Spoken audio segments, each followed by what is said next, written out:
का Amrit Mahotsav.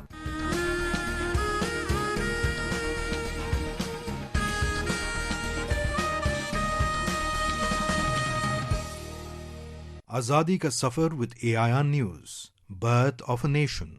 India's glorious freedom struggle is one of the greatest struggles the modern world has ever witnessed.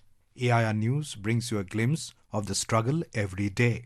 In today's episode, we bring you the story of a great freedom fighter and social reformer from Gujarat, Jhaved Chand Meghani.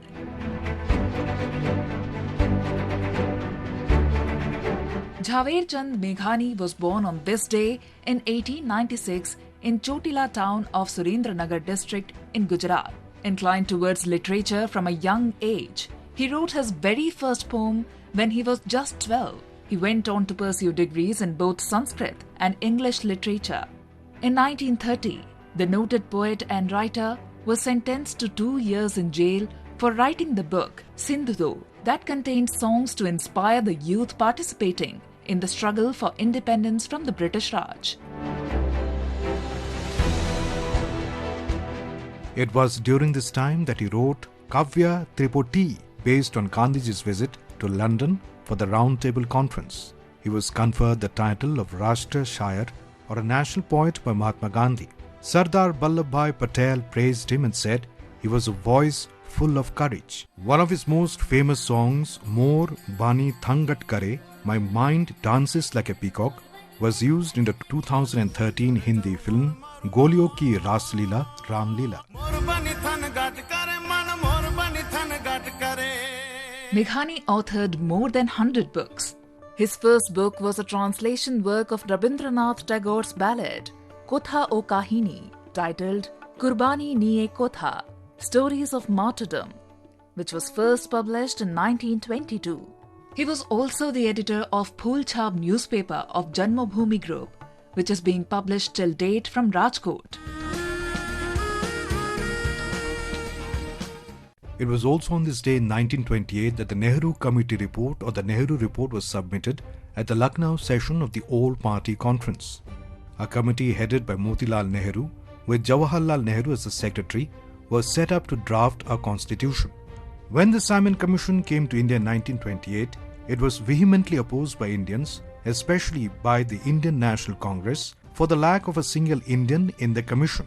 So, the Secretary of the State for India, Lord Birkenhead, challenged the Indian leaders to draft a constitution for India, implicitly implying that Indians were not capable of finding a common path and drafting a constitution.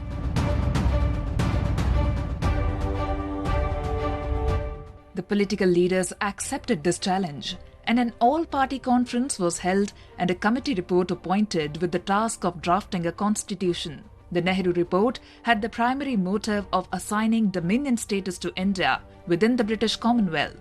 Some of the main recommendations of the report were the formation of a federal form of government with residuary powers in the hands of centre, enshrinement of 19 fundamental rights, including the right to vote for men and women above 21 years of age, equal rights for men and women as citizens, no state religion, and a proposal for the creation of a Supreme Court.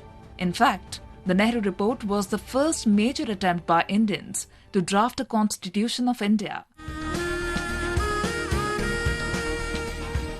Today is the death anniversary of the great freedom fighter Chengjapao Dongel from Manipur, popularly known as Chengjapao Kuki. He was one of the Kuki leaders who questioned the British authority during the Kuki uprising of 1917-1919. During the Second World War, he organized Kukis against colonial and feudal authority of the British under the banner of the Indian National Army. He was the chief of Asan, the city of Dongal clan. During the reign of Chengjapao, Asan's glory spread far and wide, and it became the most powerful city. The British government saw the rise of Chengjapao Dongel and the revolt of the Kukis as a serious threat to the eastern part of India. Chengjapao Dongel was arrested and sent to jail for 4 years. After India gained its independence, the government, in recognition of the bravery shown by the Kuki heroes and in memory of the war of independence they had fought, gave a grant for the construction of Kuki Inn, which today stands in the heart of the Imphal town.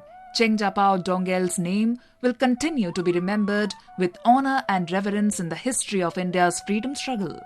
That brings us to the end of this episode of Azadi Ka Safar with AIR News. See you in next episode tomorrow.